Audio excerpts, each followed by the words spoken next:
Ողջույն բարեկամներ, մինչև այսօրվա մեր հիմնական թեմաներին անցնելը, իսկ թեմաները իրոք շատ են, մեկը մեկից հետաքրքիր, ինձ հետաքրքիր է մի բան։ Ինչու եք դուք հետևում այս ամենը։ Պարտադիր չի մի բառով ձևակերպեք, ինձ ուղղակի հետաքրքիր է, թե ամբողջ հաղորդման մասնավորապես որ մասերն է ձեզ ավելի հետաքրքիր։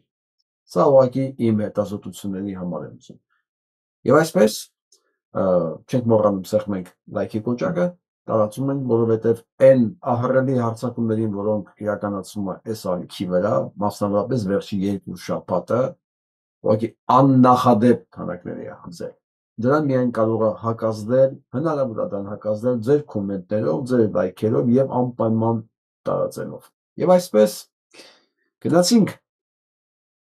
մեր մեծ մեհերը շատ լավ բան ասում է։ Եղնեք նրան, ով մարդ կգա ու մարդ կգնա աշխարհից։ Այս մասին մենք այսօր շատ ենք խոսալու, պարբերաբար թեմաների մեջ անդրադառնալու ենք, դրա համար որոշեցի սանով սկսել մանավանդ որ այս տեսանյութին դա ուղիղ վերաբերվում է։ Հիմա լսենք այս դեմքով ԿՊԵ-ականը մեզ ինչ է ասում։ Բանակը ընդհանրապես կարելի է ցրել Հայաստանում։ Լսեցիք։ Իսկ մեր մտածողն ասում, բանակը ընդհանրապես կարելի է ցրել Հայաստանում։ Ու ինքը էլի ասելիք ունի, հիմա հայացքը ուղղել է դեպի պայծառ ապագա, տեսնենք ինչ է։ Իսկ որոշում մտածում ընդունողների հատվածով կարող եմ ասել, հիմնականում պարոն Փաշինյանի հատվածով ասել, պարոն Փաշինյանի հատվածով ասում։ Ժո ինքը մեր որոշումներ կայացնողն է, ինքը մեր քաղաքականությունը, մեզ կառավարողն է, այս դեմքը Փաշինյանի հատվածով խոսացողը եկել են եզրակացության, որ մեզ բանակ պետք չի։ որ հեղափոխությունը Հայաստանում ճիշտ ընթացքով է գնում եւ մենք սպասում ենք հաջորդ հեղափոխության պարոն Փաշինյանի կողմից։ Երկրորդ եւ երրորդ։ Դու գիտեի, որ հաջորդ հեղափոխություններն են անելու, հաջորդ 2 հեղափոխություններն են անելու պարոն Փաշինյանը։ Դու գիտեիք։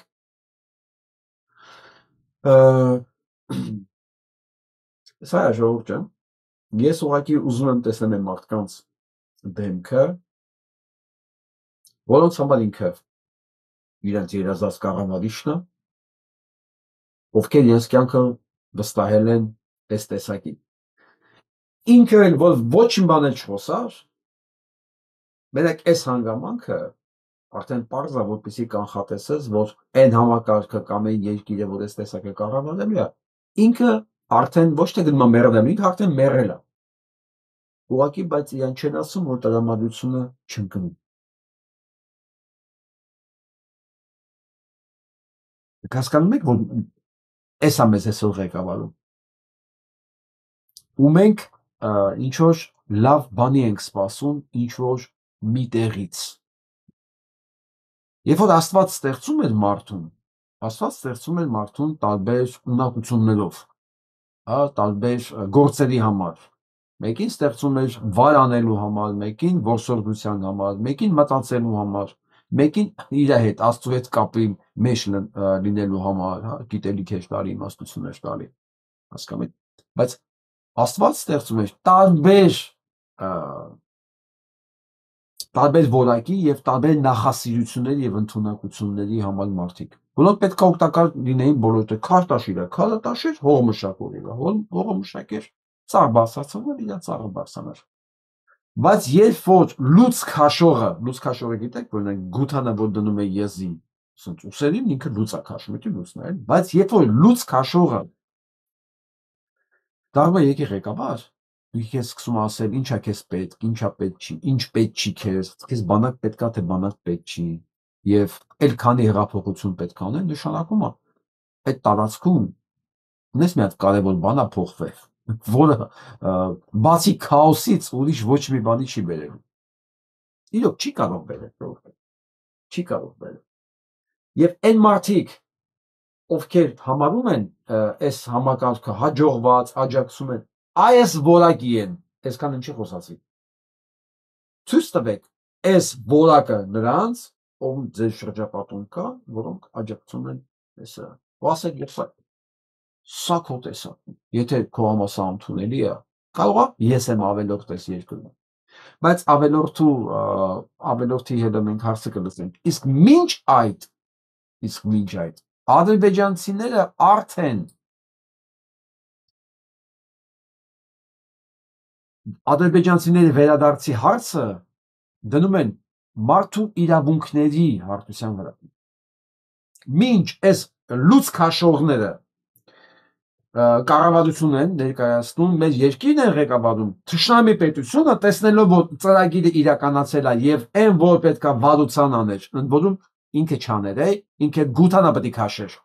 Երբ որ ինքը կարողացել է գութանա քաշողին բերի դնի քո գլխին եւ ինքը որոշի դու բանակ պետք է ունենաս, պիտի չունենաս, հələ դեռ քանի հեղափոխություն դեռ իրանք պետք է անեն, այդ ընթացքում ադրբեջանցիները հայտարարում են, որ իրենց վերադարձը այդ 500,000-ի ներկայիս Հայաստանի մարդու իրավունքների հիմնական իրավունքների հարցն է, բա ոչ թե արցախցիների վերադարձը, չէ, ադրբեջանցիների վերադարձը։ Ու սա այս ամեն ինչը միակողմանի է Հայաստանից հակառակ այս լուծքաշողները մտքով լուծքաշողներ են նաև մտավոր տեսակետից կրկնում են սրանց թեզերը, բա օրը գալու է պետք է ադրբեջանցիները գան նաև մեր մոտ ապրեն։ Երեք ասում են, չէ, որ նաև պետք է կառուցեն իրենց մշակութային կենտրոնները, կրոնական կենտրոնները, այս ամեն ինչը պետք է լինի ու հակադարձում Հայաստանից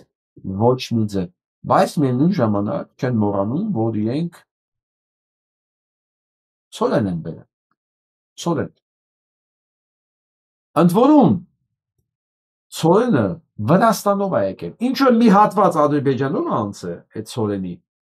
ինչու մի հատված, բայց հիմնականում եկել է Վրաստանով։ Ընդ որում տնտեսագետները հաշվում են եւ ասում են, այս հատվածով կգա, թե փոթիով կգա, գնի վրա ոչ մի ձև չի ազդում։ Բացարձակապես։ Բայց ի՞նչ տարբերություն Ադրբեջանի տարածքով կգա, թե փոթիով կգա։ Փոթիով դա երաշխավորված է որ կգա։ Ադրբեջանի տարածքով կգա, թե չի գա կամ ինչ պարագայում կգա, ինչ վիճակով կգա, դա ոչ մեկ չգիտի, ոչ մեկ չի կարող երաշխավորել։ Բայց այսօրվա այս ողորմելիներին իրենց հիմարներին ապացուցելու համար, որ իրենք գործ են անում, իրենք արդեն խաղաղություն ունեն։ Սա պետք է ցույց տան առանց թվերի, բայց իսկ ես թվեր ունեմ։ Իհարկե, մենք արդեն թվեր ունենք։ Ըստ էության կարող ենք ասել, որ այս երթուղին արդեն գործարկված է։ Ըստ էության, զգացել եք ինչ բառեր են օգտագործում։ Ըստ էության այդ երթուղին արդեն գործարկված է։ Ըստ էության այդ երթուղին վաղուց կա։ Ուրիշ այնքան երթուղի կա, որը կարող է իրական փոփոխություն տալ։ Իրական, բայց դա չի օգտագործում։ Օրինակ, եթե սա գար Իջևան Ղազախ ճանապարհով, կարող է գնի մեջ եւ ժամկետների առումով սա տարբերություն տար, բայց այդ ճանապարհով չի գալիս։ Եվ այստեղ տենում ենք Ռուսաստանի ակտիվացումը, քանի որ իրավիճակը ասում են, որ մինչև 2026 թվականի հունվարի վերջը Ռուսաստանը եւս 132 վագոն ծորենք ուղարկի Հայաստան։ Այս ճանապարհով, հա։ Ընդ որում այլ բեռներ նույնպես դեպի Հայաստան, բայց հետաքրքիր է, որ հետադարձ կապը չի լինելու։ Նիկոլ Փաշինյանը ասում է, քանի որ իրավիճակը անսպասելի եւ դինամիկներ զարգացումներ ունենում, ամեն օր բան է փոխվելու, որովհետեւ ի սկզբանե նախատեսված էր, որ Ղազախստանից պետք է գա առաջին գնացքը։ Անկալումն այն էր, որ բացի դրանից պարզվեց, օդից պարզվեց, որ Ադրբեջանը նրան նման հնարավորություն է տալի նաև Ռուսաստանից եկող գնացքներին։ Այսինքն, որ Ռուսաստանից գալիս է այդ գնացքը, Ղազախստանից ինչ է եկվելու։ Իրանք էլ չգիտեն ինչ են անում։ Հարցում են ով է բերել, ինչքանով է բերել, ով է պատվիրատուն։ Ինչ գիտեք պատասխանը։ Չգիտենք։ Դուք պատկերացրեք Հայաստանում ուժ կա, որ ինքը կարող է Ղազախստանից, Ադրբեջանի տարածքով ծորեն բերի, իրանք դա նշում են որպես իրենց ձեռք բերում, բայց Փաշինյանն եկել ասում է, չգիտեմ, չեմ կարող ասել ով։ Ասում են լրատվամիջոցներում գրվել է արդեն, որ Սամվել Ալեքսանյանն է սա բերել, լվիկը մանրամասներին չեմ տիրապետում։ Ինքը սուտ չի խոսում։ Ինքը սուտ չի խոսում։ Մանրամասներին չի տիրապետում, ոչ մի բան չգիտի ինքը, բայց ներկայացնում է որպես իր ձեռքբերում։ Հարց ամենակարևորը, սա հացի գնի վրա ազդելու է։ Ոչ, որովհետև հացի գնի վրա, բացի դրանից այլ բաներ կա ազդող, այլ ֆակտորներ կա ազդող, հոմենակ ճանապարհը չի, ոչ մի բանը չի փոխվելու։ Մանավանդ, որ պարզվում է Սուրեն Պարսյանն է գրում, այս նոր երթուղին կեժանացնի ցորենի գինը տնտեսական որևէ հիմք չունի, այս պնդումները, մանավանդ որ այս 30% ավելի երկար է, սա իրականում այն ինչ որ գալիս է, այս իրանց մոգոնած թեման 30%-ով ավելի երկար է այս ճանապարհը։ Այսինքն նայեք, ոչ գնի վրա է ազդում, ոչ ստաբիլության հետ էական կապ ունի, ոչ իման չի տալիս դա Հայաստանին, ոչ դու ցորենի մեջ գին ես խնայում, ոչ ժամկետի մեջ ես դու ավելի արագ բերում, որ իմանաս գոնե, չգիտեմ, ասենք ժամանակն ես խնայում, ոչ մի բան։ Բայց պետք է խոսանք սրա մասին, գիտեք ինչի, որ իրա նման, այս սրա նմաններին ցույց տա, որ ինքը գործ է արել, որ ինքը արդեն խաղաղություն է բերում, ըստ էությամբ արդեն այդ ճանապարհը աշխատում է, լուրջ ես ասում, Ղազախի ճանապարհն էլ է ըստ էությամբ աշխատացնում, եթե աշխատացնեն, միջև հաջորդ փակելը։ Իրական ճանապարհը այն կլներ, երբ որ այդ գնացքները Ղազախով Իջևանով կամ Մեղրիով գալ մտներ մեր մոտ Արարատի շրջան։ Նախիջևանով, Վեստակով աշխատել։ Դա կլիներ տրամաբանական ինչ որ գիծ։ Դու էլ գիտես որտեղից գնացքը գալիս կարա միջև գնա Գյումրի ու Ղարսով դուրս գա։ Նոր այդ ժամանակ դու կարող ես ասել գիծ ունես ինչ որ մի բան։ Որ ասենք համ իրանցա պետք, համ քեզա պետք, իրանք չեն կարա ցանկացած ժամանակ կտրեն, էլի։ Բայց այն ինչ որ կատարվում է, սա կատարվում է, ասում է բացառապես այս որակի մարդկանց համար։ Այլ որակի մարդ չի կարա սա անկալի, չեմ ասում, որ սա չի կարող նույնիսկ ծապ տալ սրա տակ, սա ինչին ծապ տա։ Իսկ գնի մասին ասում են, եթե չկա օրինակի համար ադրբեջանական կողմի հետ պայմանավորվածություն, որ երկաթուղու բեռնափոխադրման վճարը ենթադրենք 80%-ով զեղ չեն արել, այդ դեպքում ձեռնատու կարող է լինի։ Պատկերացրեցիք, այսինքն որպեսզի ճանապարհը ձեռնտու լինի, սա լրիվ անմեղսունակ են։ Ադրբեջանը պետք է 80% զեղ չանի, որ այդ ճանապարհը ձեռնտու լինի։ Ես հիմա հարց եմ տալի, եթե սա այս դեմքով, այս ուղեղով մարդկանց չասեմ, բիոթափոնի համար չի, ում համար է։ Ինձ ասեք, դուք գրեք, ում համար է սա։ Ու ամենահետաքրքիրը, վերջին 2 շաբաթների Նիկոլ Փաշինյանն արդեն 4 անգամ առաջարկել է կազմակերպել Հայաստանի տարածքով բեռնատարների տարանցումը Թուրքիայի, Ադրբեջանի եւ հակառակ ուղղությամբ։ Երեկվա դրությամբ 4 օր անցել ոչ Անկարան, ոչ Բաքու դեռ չեն արձագանքել։ Բա Սանմերսունակին նայ, կառավարությունը կգնի հեծը, թե ոչ, կախված է գնից, պետական բյուջեի միջոցներից։ Փաստորեն ինքը խլել է հեծը, քանի ամիս է, տիրոջը բանտարկել է, արբիտրաժի որոշումները կա, ինքը արդեն պաշտպանվելու համար $3 միլիոն ավել փող տվել ինչ-որ ֆիրմայի, որ գնան դե պաշտպանեն, ու հիմա ասում է կառավարությունը կգնի հեծը, թե ոչ, կախված է գնից, պետական բյուջեի միջոցներից, ինքը չգիտի։ Դե ինձ ասեք տեսնեմ, սրան լուրջ ընկալողները, ինչ են, եթե ոչ սա։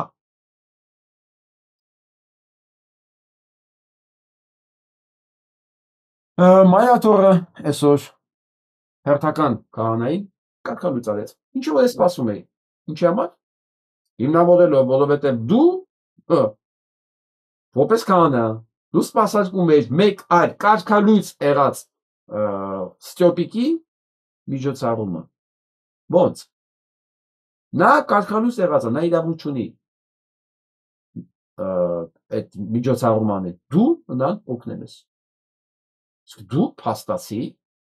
մասնակցել ես անօրինականության, դու մասնակցել ես եկեղեցու դեմ արշավի, դու մասնակցել ես եկեղեցու տարածքը գրավելուն, քո մնացած կոլեգաների մուտքը նեղ աչքելելուն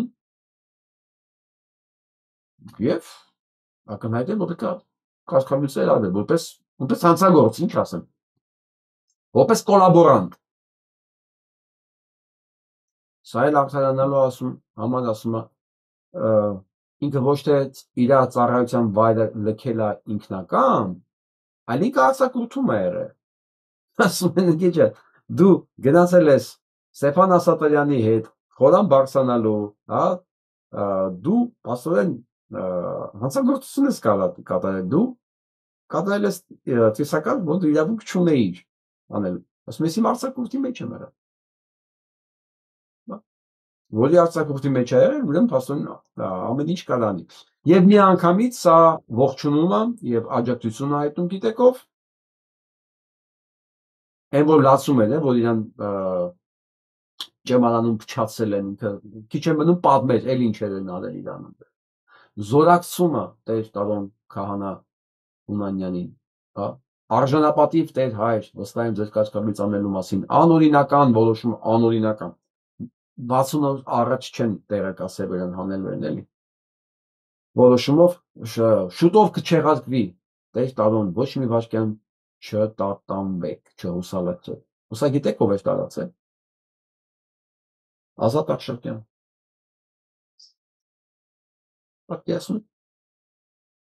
Այս լույս բան եմ ասում, Ազատ Ախշակյան։ Խոչ։ Ես գիտեմ, որ այն հին սերունդի համար, որ ասենք երկար տարիներ հետևում են քաղաքական կյանքին, Ազատ Ախշակյանը Պարուլ Հարիկյանի հետ նույն սերունդի աղջիկ է։ Բայց վերջի 1-2 ամիսը ակտիվ Բաբաջանյանի բաներն է մենակ։ Մի խոսքով, լավ Նիկոլ։ Ես գիտեմ մարդկա ցավոտ է տանում, բայց ես արդեն սովորել եմ, ոչ մի տեղ էլ չի ցավում։ Տեսնում եմ, այսօր սենց է պետք, բայց երբեք ես իրա նկատմամբ ոչ մի վստահության նշում չեմ ունեցել, երբեք։ Իրա խոսքի մեջի պաթոսը, կեղծը միշտ ականջներս սղոցել է։ Բայց դե մտածել եմ, դե հիմա մարդ է, իրա վրեմն է։ Ինձ ինչ։ Բայց այս գործողությունն արդեն ուրիշ բան է։ Այնպես որ հարգելի հին քաղաքական ընկերներ, այս քաղաքական պայքարի մեջ ծածված, սա փաստ է, սա բան ճաշակի ոլորտից չի։ Եվ այսպես Փաշինյան Նիկոլը արդեն համանում է, որ հայ առաքելական եկեղեցին այսօր չունի կաթողիկոս։ Վերջ։ Չունի աղբեջան կաթողիկոս։ Ինքը որոշել է, որ հայ առաքելական եկեղեցին կաթողիկոս չունի։ Բա միայն նշանակի Փաշինյան Նիկոլ։ Եթե դու արդեն ալֆան ու օմեգան ես, դու արդեն որոշում ես կաթողիկոս կա, թե չկա, բա միայն նշանակի։ Մենա տես ճոպիկիտ նշանակի, ընտիր բանա։ Ընտիր մարդը կեբոզ ոչխար, Սորոսի ճուտ, բան։ Ձեզ տենց համալովի նշանակեք աղբեջան։ Նշանակեք տենց մեկին, դուք սովորեք մեկը։ Էսել իրանից։ Նույն տղեն է գնում, նայեք Տեր Արամ։ Ճիշտ է, հպարտությունը մեղք է, բայց այնուամենայնիվ հպարտ են, որ ունեմ նման եկեղեցի ու նման ազգասեր հայրենապետ։ Հայրապետ, սա Գարեգինն է գտել, այս նույն տղեն։ Սա գանձ է, գանձ։ Այն ինչ որ հիմա Փաշինյան Նիկոլ քեզ է ասում, այսինքն, հա, որ այսօր ինքը հպարտ է, որ քո ծիսակապավություններն է։ Վաղը նույն ձևի ասելու են ինչ որ հիմա կաթողիկոսին է։ Որ քո կաթողիկոսի համար այդ բան չի, հեղինակություն չի, կարգալույծ առածը չի կարող ինձ կարգալույց անել։ Քեզ էլ ասելու է անօրինական, պիրծ, դավաճանը չի կարող ասել ես հոգևորական եմ թե չէ։ Ինչ լավն եք դուք բոլորը իրար նման։ Իսկ մինչ այս մինչև դուք հասկանաք ով եք հասարակության համար, ես մեկ հատ թիվ ցույց տամ, որովհետև կարևոր եմ համարում։ ձեր ու եկեղեցու հարաբերությունները թվերով 10,000 հոգի քվեարկել է 10,000 որոնք հետևյալ կարծիք ունեն ձեր մասին, որ առաջ աջակցում էին կառավարությանը, բայց հիմա եկեղեցու կողքին են։ Ձեզանից փոխվել է 6%, իսկ 600 հոգի 10,000-ից առաջ աջակցում էին եկեղեցուն, բայց հիմա կառավարության կողքին են։ 9%, իսկ 300 հոգի ավելի ավել, բայց միշտ աջակցել են եկեղեցուն 76%, 7600 հոգի։ Իսկ քեզ 900 հոգի, 9%։ Այս 9%-ն է Փաշինյան մի կողքոնը։ Այն տատանվողները, որ կգնան այս կողմ, հա, գնան այս կողմ, կգան այս կողմ։ Էդի քոնը չի։ Էդի քոնը չի։ Եթե Գարեգինի տեղը մի հատ իրոք կաթողիկոս լիներ, այս 9%-ն էլ կարող է քոնը չլիներ, այս էլ չլիներ։ Բայց դու հասկանում ես Հայաստանի ամենաթույլ, ամենախոցելի մարդը, որ կա դա Գարեգինն է, ամենաթույլ, ամենախոցելի Սերժ Սարգսյանից հետո։ Ես դա մասին եմ խոսալու։ Նույնիսկ դրա նկատմամբ ամենաթույլ ու ամենախոցելի մարդու Գարեգինի նկատմամբ դու ունես 76-9%-ի հարաբերություն։ Սա հայտարարություն է։ Այ ամենախոցելի է, որ իմ համար ես եկեղեցուն եմ պաշտպանում, ոչ թե Գարեգինին։ Հասկանում եք, չէ՞, որ սա որպես ինստիտուտ եմ պաշտպանում։ Ու ինքը շատ խոսելի է այսօր Գարեգին։ Որպես մարդ, որպես կերպար։ Բայց նույնիսկ այս պարագայում 76%-ը ուր, 9%-ը ուր։ Իսկ եթե մենք մի կարգին կաթողիկոս ունենայինք, հավատացյալ, agone հավատացյալ ուներ մի քիչ։ Պատկերացնես դու ով է համատության մեջ Փաշինյանը։ Հիմա սա ես տեղափոխում եմ քաղաքական դաշտ։ Եթե մի տեխնացու լինի, ամենամինիմալ չափանիշները բավարարող, ամենամինիմալ, պարկեշտ լինի, հանցագործ չլինի, կոռուպցիոն սխեմաների մեջ խառնված չլինի, նախկիների հետ ոչ մի կապ ունեցած չլինի, պարկեշտ մարդ, սենց, Պեչի Սասունցի Դավիթը լինի, Պեչի Նելսոն Մանդելան լինի, ամենաանվերջ, պարկեշտ մարդ։ Էլի քոնը լինելու է 9%, մնացածը գնալու է այդ մարդուն։ Դրա համար էլ առանձին դու ում է դնում եմ կողքը չես երևում։ Չկա ստումը։ Բացարձակապես դու գոյություն չունես։ Ես ես տեղեկացնեմ, որ Ադրբեջանում էլ վիճակը լավ չի։ Փաշինյան Նիկոլ։ Ես էլ կարծացի թուրքական մամուլից թարգմանած անգլերեն, որ Անկարան շատ դժգոհ է Բաքվից եւ Ալիևից, քանի որ նոյեմբերի 6-ից, փաստորեն այսօրվանից մինչեւ նոյեմբերի 10-ը Ադրբեջանում պետք է անցկացվեր, սկսելա թե չէ ես հիմա չգիտեմ, բայց արդեն այդ մասին խոսեցին։ Ու այս մասին վաղուց հայտարարվել էր, պետք է անցկացվեր աշխարհի ամենաազդեցիկ հրեաների, ռաբիների, կրոնական առաջնորդների հավաք, որը խստիվ դատապարտեց Անկարան, ասելով, որ Ալիև դու այդ քայլով փաստորեն մեծ կոնֆլիկտ ես մտցնում պրո-պաղեստինյան մահմեդական երկրների մեջ, որ լավ կլինի վերանայես եւ չեղարկես քո այդքան որոշումը։ Ասում էր, այդ տեքստը կարդում էր Էրդողանի ամենաազդեցիկ քաղաքական գործիչներից մեկը, որ իր ամենախիստ հայտարարությունները կարդում է հենց ինքը։ Դատապարտում էին եւ կոչ էին անում չեղարկել։ Ես վստահ եմ, որ Ալիևը թքած կուներ դրա վրա, որովհետեւ Ալիևին այսօր Իսրայելը շատ ավելի շատ է պետք, քան Թուրքիան։ Իսկ Թուրքիան sense tenets ինքը մտածում է, որ պարտավոր է ծառայի Ադրբեջանի շահերին, որովհետեւ ինքն է Թուրքիայի հույսը, չգիտես ինչու։ Ես վստահ եմ Ալիևը երբեք հրեաներին չի թողելու ու մնա Էրդողանի հետ, որովհետև քաղաքական իմաստով որ պահով հրեաները իր ձեռքը քաշեցին Ալիևի գլխից, Ալիևից ոչ մի բան չի մնա։ Քաղաքական իմաստով եմ ասում։ Բարձր չէ, որ ասենք Ամերիկան Ալիևի համար ավելի կարևոր է, քան Թուրքիան։ Ի վերջո, Թուրքիան չի կարող ավելի ազդեցիկ եւ ավելի քաղաքական հնարավորություններ ունենա եւ աջակցություն ցույց տա Ալիևին, քան ասենք ամերիկան եւ ամբողջ երական լոբին։ Բայց այս հանգամանքով ինքը բանա դուրս է գալիս ամբողջ մահմեդական աշխարհի եւ Թուրքիայի դեմ։ Այս ամեն ինչը շատ սիրուն է հնչում մեզ համար այն պարագայում, եթե մենք ունենայինք իրոք պետություն եւ այս հանգամանքները կարողանար այս պետությունը օգտագործել։ Իր հարաբերություններով այն երկրների հետ, որոնք չեն ողջունում վստահ եմ այս քայլը Բաքվի։ Բայց քանի որ մենք պետություն չունենք, եղածներ Բաքվի կամակատարներն են, այնտեղ իրանք են որոշում Հայաստանում մարդու իրավունքները ոնց պետքա պաշտպանվի։ Այդ մարդու իրավունքները ոչ թե Ադրբեջանում պետք է պաշտպանվեն, չէ։ Իրանց ոչխարները պետք է գան իրավունքներով, Հայաստանում իրանց իրավունքները պետքա պաշտպանվի։ Ու այդ իրավունքները պետքա պաշտպանի Փաշինյան Նիկոլը իր ՀՊ-ի հետ, այս դեմքերով։ Նույնիսկ ցույց տամ, որ դուք որպես սիմվոլ չմոռանաք։ Չմոռանաք այս սրանքը։ Բանակը ընդհանրապես կարելի է ցրել։ Հա։ Բանակը իսկապես կարելի է ցրել։ Ոնց գլխի չէին ընկել աշխարհում, որ բանակը իսկապես կարելի է ցրել։ Ոնց։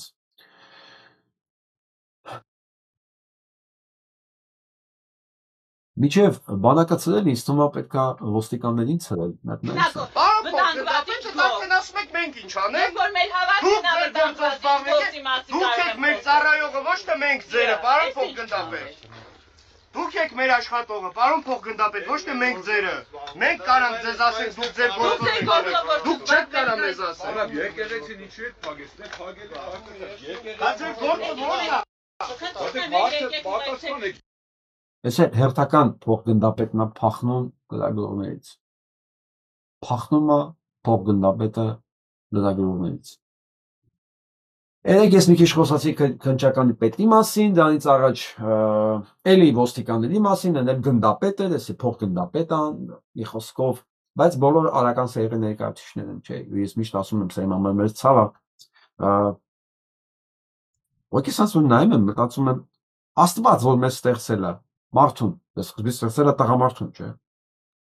Որ ասում եմ ստեղծեցի իմ պատկերով եւ նմանությամբ։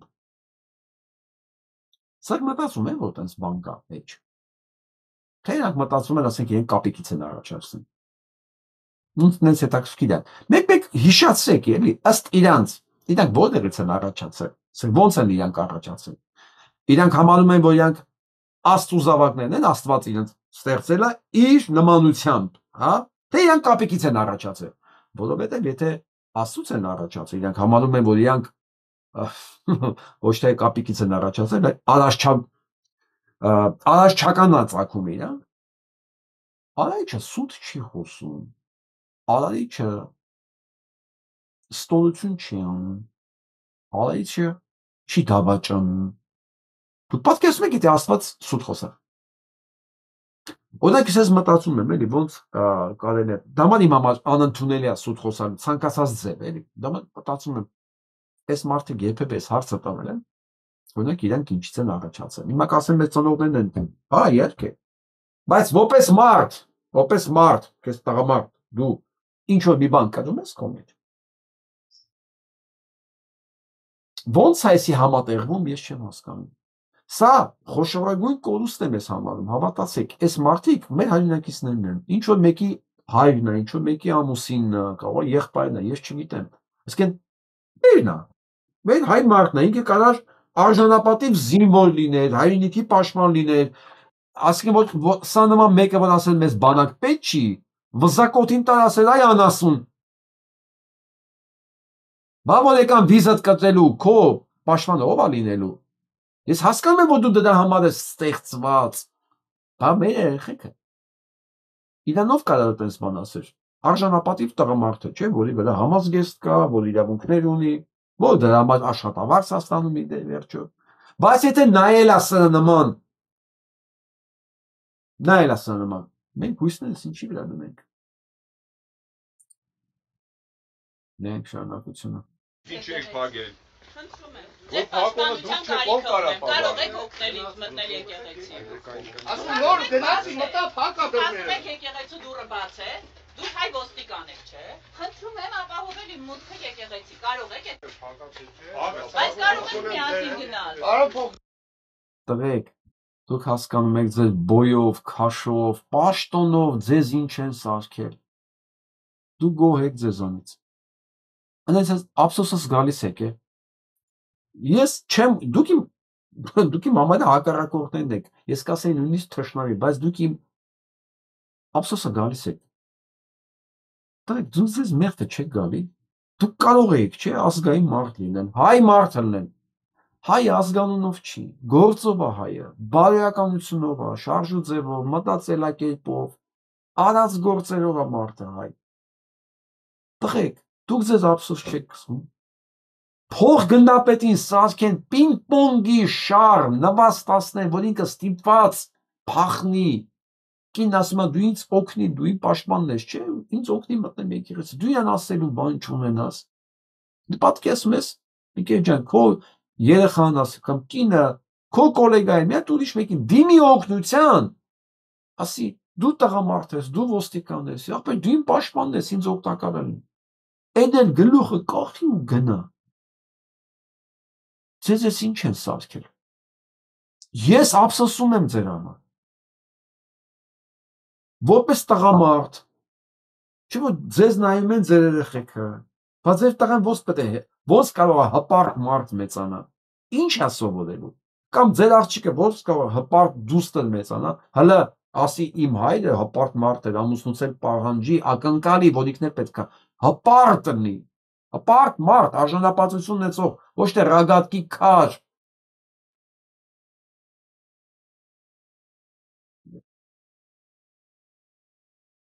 Ես հիվանդներ որոշել եմ, որ իր արտաքինն է վերջին շրջանում թիրախավորված։ Սա պատկերացնում եք։ Սա մտածում են իրաց թիրախավորելու հարց չկա։ Մենք իրաց արտաքինով ենք հետաքրքրված կամ թիրախավորում ենք։ Սա գիտեմ մենք կպայական ենք։ Տիկին հոգեկան հիվանդ։ Մենք ձեզ գործերն ենք քննադատում։ Դուք ըստ ձեր գործերը գնդակարելու ապրանք եք, վաղուց։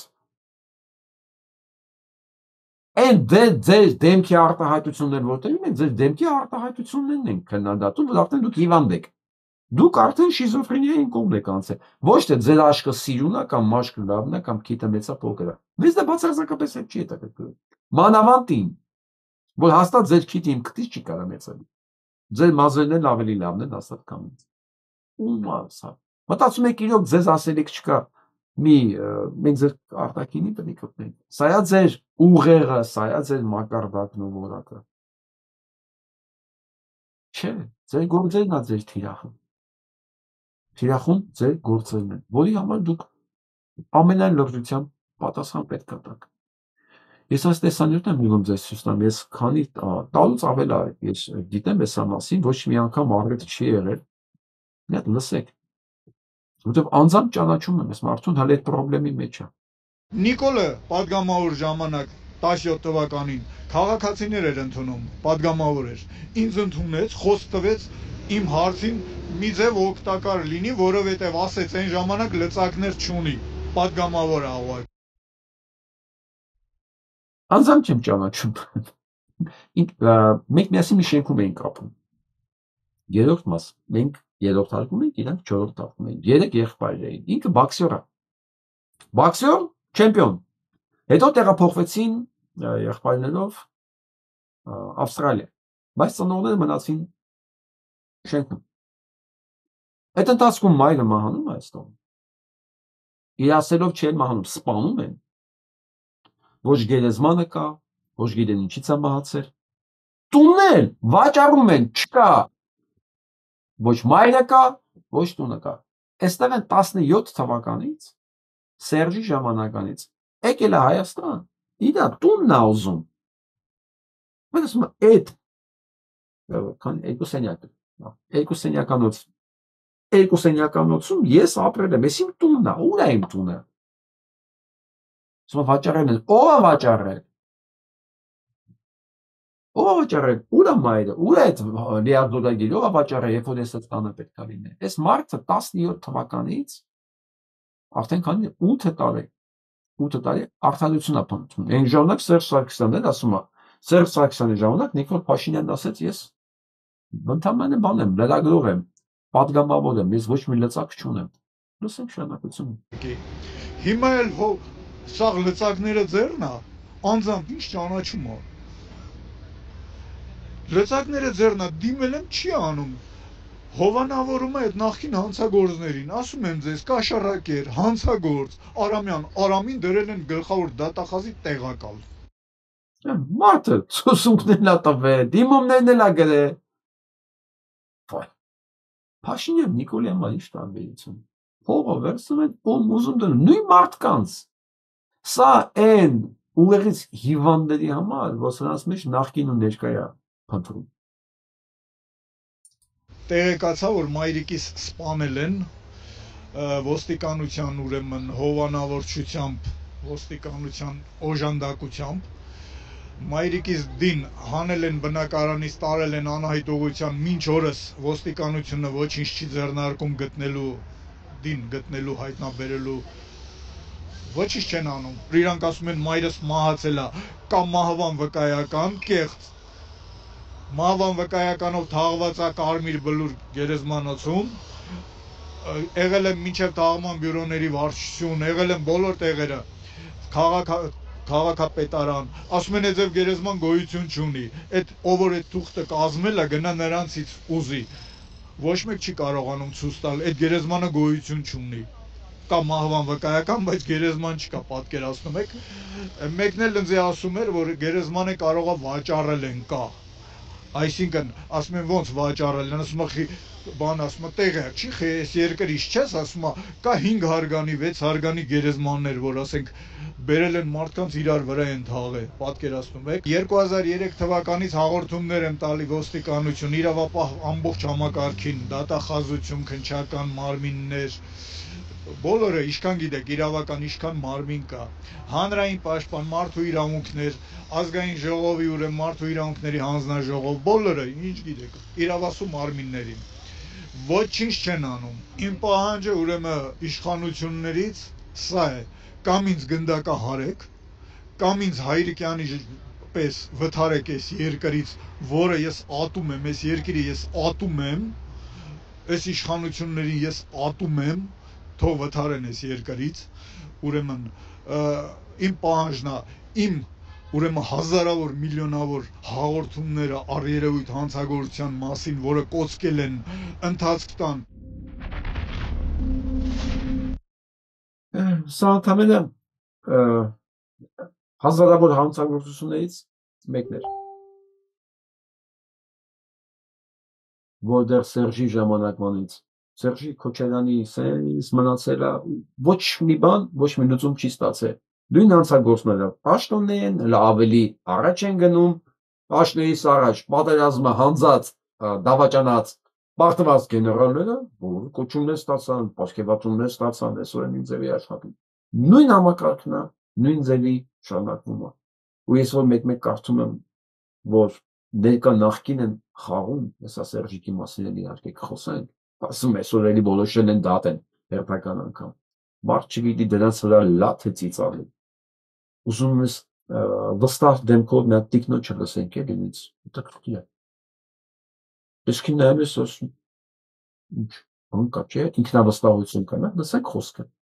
Երբ ասում են, օրինակ, ինչու չի եղել հեղափոխությունից հետո 18-ից 20 թվականներին, որտեղ 18-ից 20 թվականներին ամեն ինչ արդեն այնքան վատ էր, ու մենք դիվանագիտական առումով բավականին արդեն մենք ուսացված էինք եւ Խոսքը գեատամից զգալու մասին է։ Ինչի 18-ից 20 թվականների չեղավ, որտեղ այնքան վատ էին, դիվանագիտորեն այնքան մեկուսացված էին, մտքի գիգանտ է, չէ՞։ Ես ես մտքի գիգանտի, ես ինչ ասեմ, տիկնի չգիտեմ դու ով եք։ Ազնիվ խոսք։ Բայց ձեր Նիկոլ Փաշինյանը հենց առաջին օրը 18 թվականի ապրիլ-մայիսին հայտարարեց, որ ԵԱՏՄ-ից դուրս գալ չի լինելու։ Իրանք մի գիշերվա մեջ, տիկին անգրագետ, մեկ գիշերվա մեջ իրանք ԿՊ-ի արտաքին քաղաքականությունը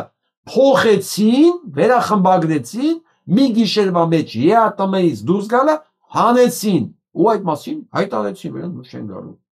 Բայց ինքը դա հիմնավորում է, որ 18 թվականին, 18 եւ 20 թվականին վատ են վիճակները եւ իրանք մեկուսացված էին աշխարհից։ Եթե մեկուսացված է, դուք տգետներն են մեկուսացրել, ով է մեկուսացել։ Հայաստանը մեկուսացած չի եղել, ոչ Սերժի ժամանակ, ոչ էլ Քոչարյանի։ Ունենալով ոչ լեգիտիմ կառավարությունը, դրանք ոչ մեկը մեկուսացված չի եղել։ Հակառակ Սերժիկը նույնիսկ Եվրոասոցիացիան պայմանագրեր էր ուզում ստորագրացնել։ Գտնում էինք չլուծված հակամարտության մեջ եւ մենք հապկի անդամ էինք, մեզ ոչ մեկը նախ զենք չէր վաճառի բացի ռուսներից, ռուսներն էլ մեզին չէին վաճառում։ Զենք չէր վաճառի բացի ռուսներից։ Այս տգետին նույնիսկ հիշացնեմ։ Եվ ուրիշ բան չեմ կարող ասեմ։ Ուրեմն 2018 թվականին Բոլթոնը Տրամպի այն ժամանակվա քարտուղարն էր։ Եկել էր Հայաստան, առաջարկում էր Հայաստանին ամերիկյան զենք ու զինամթեր։ Դրանից բացի նույն Իսրայելը եկել էր Հայաստան, առաջարկում էր ոչ միայն զենք ու զինամթեր, առաջարկում էր աչքերի գործարան ստեղծել Հայաստանում։ Լսեցիք տիկին տգետ։ Դե հիմա շարունակենք։ Իրենց դուրս գրած անպիտան հնացած իրենք հոմեզ իրենց լավը չէին վաճառում, չէ՞։ Իսկ հետո ասենք ինչու դա չկատարվեց 20-ից 22 թվականներին։ 20-ից 22 թվական։ Դեք գիտեք որն է։ Ես տպավորություն ինքը մենակ է խոսում։ Դիմացը բան չկա, adekvat, կամ հայնի է դրած, կամ դատար կա, բայց մի քիչ նենք դեմք ենք տեսնում դե։ Պաստորեն, այս ամենի չեն դենց ա եղել, որովհետև մեկուսացված ենք եղել, Ռուսաստանը մեզ վատ զենք է վաճառել, իշխանություններին ինչ անի խեղճը։ Ոչ մի բան չէր կարող անել, ոչ կարող էր հապկից դուրս գալ, չէր ասում խոստումով եք իշխանության։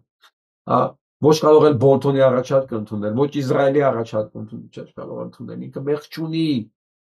Մեր վիճակը ժամանակ շատ վատ էր, մենք մեկուսացված էինք։ Ու մարդկաս հիմարների լսում ու հավատում են։ Դա չկատարվեց, որտեղ առաջին պատերազմի են էլ այդպիսի տրավմատիկ պատերազմի շոկից հոգեբանորեն դուրս գալը, դա շատ դժվար գործ է։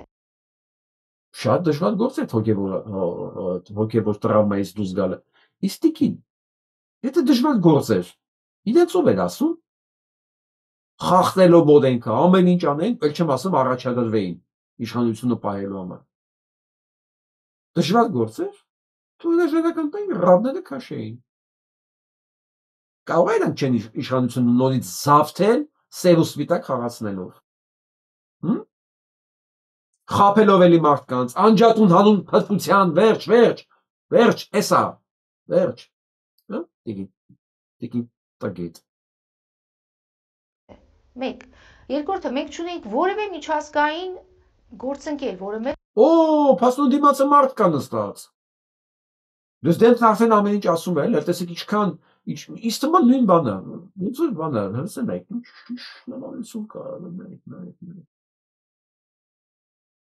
Դե ասեք, որ նմանություն չկա։ Չկա ձայն, ոչ մի առարգություն չկա։ Ղաջան, այդ քո տեղը թվում է հայլը դնեին, էլի։ Ես այդ ամեն ինչում օգներ։ Երրորդը, մեր պաշտոնական շատ դժվար գործ է։ Մեկ։ Երկրորդը, մենք չունենք որևէ միջազգային գործընկեր, որը մեզ Չուներ միջազգային գործընկեր, որը մեզ կարող էր օգնել, բա։ Ֆրանսիան զենք չէր առաջարկում, Հունաստանը զենք չէր առաջարկում, Իրանը զենք չէր առաջարկում, օժանդակություն չէր առաջարկում, Թրամփը դեղից ոչ մի բան չէր առաջարկում։ Չէ, ոչ մի բան չէր առաջարկում, տիկին։ Եթե դուք 18 թվականից մինչև այդ ժամանակ ոչ մեկ ձեզ ոչ մի բան չի առաջարկել, դուք մենակ եք եւ մեկուսացած, նշանակում է դուք ապաշնոր ասել շարունակությունը, դուք ով եք։ Մարդ եթե բողոքում է, որ իրան լսող չկա, հարգող չկա, օգնող չկա, բանի տեղ դնող չկա, նշանակում է ինքը փալաս է։ Ուղղակի այդ մասին չի կարողանում բարձրազան ասել, բայց մենք կարող ենք ասել։ Ու հետներն էլ ասենք, բացի այն որ դուք փալաս եք, այս իշխանությունը ներկայացնում են։ Հետներն ասենք ով այդ ընթացքում ձեզ փալասներից ինչ է առաջարկել։ Բայց այս դեմքով այս չգիտի։ Բայց իրեն նստասել են, ասել են խոսա։ Այդ ամեն ինչում օգներ։ Երրորդը, մեր պաշտոնական միջազգային դաշնակից Ռուսաստանը ըստ տեղեկությունների իրենց սպաները նստած էին մեր գլխավոր շտաբում, զինված ուժերի ու պարզապես խոչընդոտում էին այդ ռեֆորմը, ոչ թե դրան նպաստում։ Հաստոն այս մարդը տեղեկություն ունի, որ սպաները նստած խոչընդոտում էին, տիկին, սա հայտարարությունը հանցագործության մասին։ Գոնե գլխի եք ընկնում ինչ է ասում։ Փաստորեն սա հանցագործությունը կատարվել, որի մասին դուք տեղյակ եք։ Եթե դուք թաքցրել եք, չեք բողոքել, նշանակում է դուք հանցագործություն եք թաքցրել։ Եթե բողոքել եք, ներկայացրել եք այդ փաստերը, եւ ձեր կառավարությունը միջոցներ ձեր չի ահռել, հա, որովհետեւ ոչ մեկ պատասխան չի, ձեր ասած։ Նշանակում է ձեր կառավարությունը հանցագիծ է։ Լսեցիք։ Ու այս հիմարների լսող։ Այս հարցերը չեն տալիս։ Գիտեք ինչի, որտեղ ակվարիումի ձկան հիշողություն ունեն, բարազուրկ, ուղղակի ես բիոզանգված, էլի, ոչ բարոյականություն կա, ոչ հիշողություն կա, ով ինչ ասի, մարդ կա, չէ՞, որտեղ ինքը Նիկոլին սիրում է, վերջ, էական չի, ով ինչ է ասում, ով ինչ արգումենտ է բերում, ով ասացի մեջ ինչ կա, ճշմարտություն կա, թե չկա։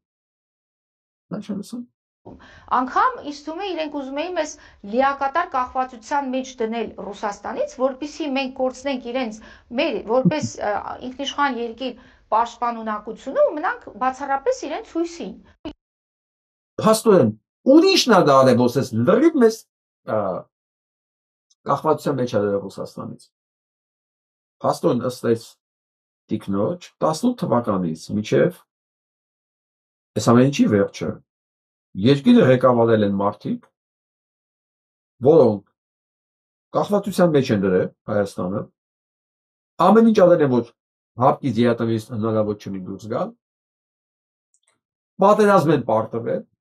մեկուսացել են աշխարհից, մերժված են աշխարհից, բայց այդ ամեն ինչու Փաշինյան Նիկոլը մեղք չունի։ Այս ասողես դեմքն էլ պետք է ունենար, այս դիրքով էլ պետք է խոսել, բա ինչ։ Ես զարմանում եմ, մի վրա որտեղ զարմանում եմ։ Մատես հերոսին էլ լսենք, էլի։ Գանձը։ Եմ փախել, ոչ տեղից փախնեմ։ Դրա համար ուզում եմ հասկանալ։ Ես ասեցի, որ նույնիսկ եթե ես վստահ եմ, որ Հայաստանի որևէ դատարան ինձ կդատապարտի մահապատժի, Ասկենիկը վստահ է, որ դա երբեք չի լինի, հետո լսենք։ ես այս երկրից չեմ փախ, ես իմ երկիրն է, այս իրանց երկիրը չէ։ Իմ Հաստ է, Սերժիկ։ Իսկ կարող եմ ենթադրել, որ Արցախը քո երկիրը չէ։ Աղդամը որ քո հայրենիքը չէ, դու ասել ես այդ, բայց դու Ստեփանակերտի մասին բան չես ասել։ Ստեփանակերտի, Շուշիի բան, ու դա մասին բան չես ասել։ Կարող եմ ենթադրել, որ Արցախը քո երկիրը չէ, ոնց փախար։ Ոչ միայն փախար, ուշադիր հետևեցիր, որ միջև վերջի խազը հանձնվի թուրքերին։ Հայաստանն է քո երկիրը, Արցախը քո երկիրը չի։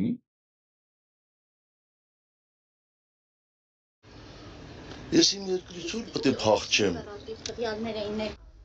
Ինչ իմանա, մի անգամ արդեն փախչել ես, էլի Սերժիկ, ինձ ես հարցնում որ պետք է փախչես։ Մոնակո։ Ռուսաստան։ Ինձ ինչ դու կփախչես, բայց արդեն դու մի անգամ փախչել ես։ Տեսնեք սա ինչ ասում։ Որ հասկանաք սա ինչքան նման են իրար։ Մենք փախնող չենք։ Բա։ Մենք կանգնող ենք միջև վերջ։ Լսեք մի, ասես մի անգամ։ Մենք կանգնել ենք միջև վերջ։ Երկուս։ Ու մենք կանգնելու ենք միջև վերջ։ Երո։ Միջև վերջը այնա, որ ժողովուրդը կայացնի իր արդար որոշումը։ Ժողովուրդը կորոշի, որ մեզ պետք է գնդակահարի, ասում եմ, ես խոնար։ Ինքը արդեն որոշել է, որ ինքը արդեն գիտի ինքն էս մի հատ բան անելու, որ ժողովուրդը որոշել է իրեն գնդակահարի, ինքն էլ խոնար պետք է կանգնի պատի տակ։ Կանգնելու եմ այդ գնդակահարության պատի տակ։ Բա ոտդ ինչի ես կախկցում, Փաշինյան Նիկոլ։ Քեզ էլ ուրիշ ոնց ասենք։ Ինչի ես ուզում, որ անպայման Չաուշեսկու նման լինի։ Ինքն է կամ կանգնի պատի տակ էլի։ Քեզ ասում ենք, չէ։ Մասգացիք սա ինչքան նման են իրար։ Հիմա արագ տեղափոխվենք Ամերիկայի Միացյալ Նահանգներ, որտեղ այնտեղ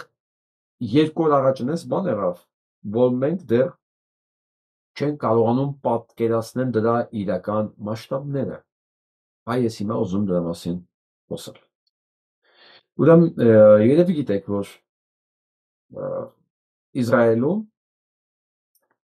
դատապաշտպանը, ով նկարներ էր փոխանցել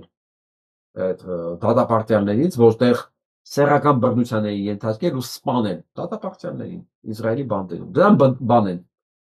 ձերբակալել են, իսկ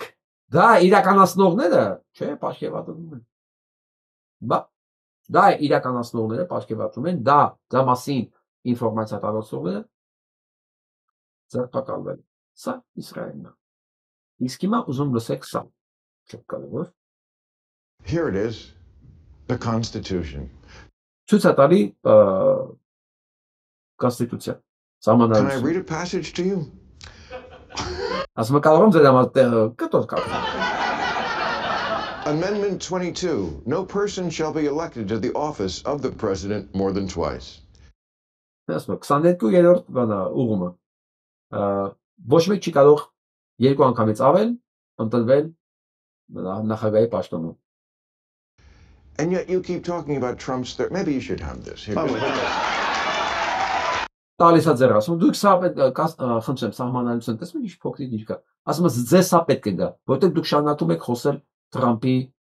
վերընտրվելու մասին նորից։ Լսեք։ I'll get you to sign it backstage and underline. Look, President Trump didn't bring up running for the 3rd term. Ասում ես կտամ ձեզ ոստովակրեք, ասում վերջում, բայց Թրամփը չի առաջադրվում 3-րդ նախագահական ժամկետին։ Ասում ես, եւ մենք խմբով ենք դա առաջարկում։ Myself and others brought up running for a 3rd term. President Trump is going to run for a 3rd term and Եվ ասում նա կգնա 3-րդ ժամկետին եւ նա կլինի նախագահ 3-րդ Trump is going ժամկետով։ to be elected again on the afternoon of January 20th of 2029. He's going to be president of the United States. Okay, but the thing I just read in there. Ասում հա հասկացանք, բայց ասում ես նոր կարդացի, չէ՞ սահմանադրությունը։ It seemed like there was no wriggle room there. Ասում բայց ընդ ոչինչ տարբերակ չկա, ասում չի կարա լինի 2 անգամից ավել, չէ՞ ոնց որ։ Seemed like it was just, 8 or 10 words that said only 2 times. We have a team of people that are working. A team. Ասում մենք թիմ ունենք, ասում որ աշխատում է դրա վրա։ Ասում թիմ ունենք, հա, բայց ասում սահմանադրությամբ չի կարելի, ասում մենք թիմ ունենք։ How can a team do something about that? Here it is. Ասում ո՞նց կարող է թիմը փոխի սահմանադրությունը։ Նիկոլիզմը վիրուս է երևի, դա բանից կովիդից սաստիկ վիրուս է։ Լսենք։ Ոչ։ Let's watch. I believe This rabbi is about to violate federal law. Let's watch. I believe Zoran Mamdani poses a danger to the security of the New York Jewish community. Ասում եմ, ես կարծում եմ նոր ընտրված քաղաքապետը Զորան Մամդանի ինքը վտանգ է ներկայացնում իրանից 1 միլիոնանոց հրեական համայնքի համար։ Մտածենք վտանգը ո՞րն է սա։ That was a direct violation of federal tax law. Դա ասում է ուղիղ ֆեդերալ հարկային օրենքի խախտում էր։ Հիմա տեսնենք ո՞նց է խախտում։ Specifically the Johnson Amendment, which governs all tax-exempt organizations. Որովհետև բոլոր այն օրգանիզացիաները, որոնք կազմակերպությունները, որոնք հարկերի արտոնություններ ունեն, դրանք ռելիգիոզ կազմակերպություններն են, որոնց ղեկավարներին որպես ռելիգիոզ կազմակերպություն, որոնք ունեն տաքս չվճարելու արտոնություն, դրանք իրավունք չունեն քարոզությունների մասնակցեն, նման քարոզություն անել։ Եթե դու քարոզություն ես անում, դու նշանակում արդեն ռելիգիոզ չի քո կազմակերպությունը։ Ու դու պետք է տաքս վճարես, ընտրի, Եթե դու tax չես վճարում ու որպես ռելիգիոզ կազմակերպություն ես գրանցված ու դու դրա նախագահն ես, դու իրավունք չունես այս բաները ասելու։ Խնդրեմ ինչ ուզում ես ասա, բայց այդ ժամանակ դու արդեն ռելիգիոզ կազմակերպություն չես եւ պետք է վճարես հարկեր։ Բայց ես հարկային արտոնություն են տալի ոչ թե որ դու կուսակցական գործունեություն կազմակերպես, քարոշտություն անես եւ մարդկանց վախեցնես ինչ-ինչոց է, այլ որ դու քո կանոնական գործունեության համար եք ես տալիս այդ։ Այստեղ է որ խախտվում է օրենքը եւ տիկին ասում է, խնդրեմ, դիմեք անին հարկային կազմակերպությունին, այս վիդեոյով դիմնել ուղարկեք, որ այս ռաբին թքած ունեն այդ օրենքների վրա։ Ինքը կարա համ tax չմուծի, համեն այս ձևով հայտարարություններով հանդես գա։ Իսկ հիմա ինչ կատարվեց 2 օր առաջ։ Խնդրեմ, սա ես վախենում եմ չափազանցնել, բայց իմ կարծիքով սա շատ բեկումնային, սա պատմական shift եղավ, փոփոխություն եղավ աշխարհում, որը սկսեց نيويورك ستصبح السيدة الأولى لأكبر مدينة في الولايات المتحدة. فمن هي راما؟ راما تواجه بفوز زوجها زهران. Ինչ եղավ։ Հիմա սկսենք, շատ կարևոր է սա։ Ես այսօր լսել եմ հիմնական մեծ մեդիաները, կոմենտատորներին, կարճ բաները, ռեակցիաները, որ հասկանամ ինչ է կատարվում, ոնց եղավ։ Բոլորի խոսքերը մեկ էր գալիս, որ Վաշինգտոնում շոկի մեջ են, որովհետև հասկացան, որ պրո-իսրայելական, պրո-պաղեստինյան մահմեդականը ստացավ Նյու Յորքում, որում աշխարհում ամենաշատ հրեաները Թել Ավիվից հետո ապրում են Նյու Յորքում։ Ամենահրեական քաղաքում հաղթեց պրո-պաղեստինյան գործիչը, որտեղ ինքը դիմադրում էր միայնակ 7 պրո-իսրայելական գործիչների, տեխնացուների, որոնց վրա ծախսվել էր $40 միլիոն, մենակ այդքան նվիրատվություն են ունեցել դրանք։ Այս տղեն փաստորեն ընտրություններից մի քանի օր առաջ արդեն դիմել է իր մարդկանց օգնողներին, որոնք ասում ստանում են 1-ից մինչև $100, այսպես ցույց է տալի գրաֆիկով, $1, $5, $10, այսպես մինչև $100։ Դիմել է ասել է, վերջ այն փող մի ուղարկեք, իր 4 միլիոնը, որ նախատեսված է եղել կամպանիայի համար, ինքը հավաքել է։ Դրանք դիմացը ծախսել են 10 անգամ ավել, ամբողջ մեդիան աշխատում էր իրենց համար, որովհետև բոլորը հրեական մեդիաներ են։ Սա փաստերն եմ ես ասում։ Փաստեն փողը, գովազդը մեդիան, քաղաքական ուրեմն սպառնալիքները Վաշինգտոնից մնացած տեղից, որ Նյու Յորքը կմնա առանց բյուջետի, որ ներկայացնում են այս տղուն, որ չմոռանաք, ով է ինքը, մահմեդականն է, որը իրականացել է սեպտեմբերի 11-ի հանցագործությունները։ Պատկերացնում եք, ինչ աստիճան ստորությունների սանկասես գնացին։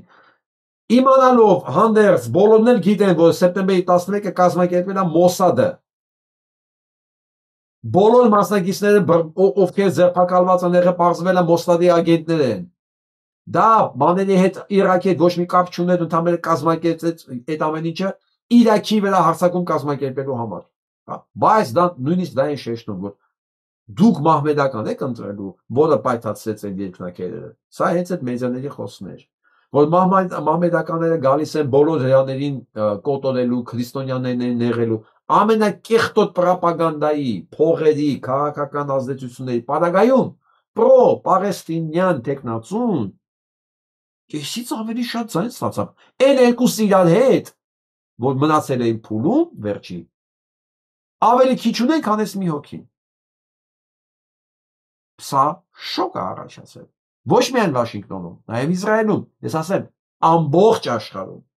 Սես մի քանի բաներով, մեր համար կարևոր, ինչով է կարևոր։ Փաշինյան Նիկոլը, որ մտածում է, որ փողը եւ մեդիան,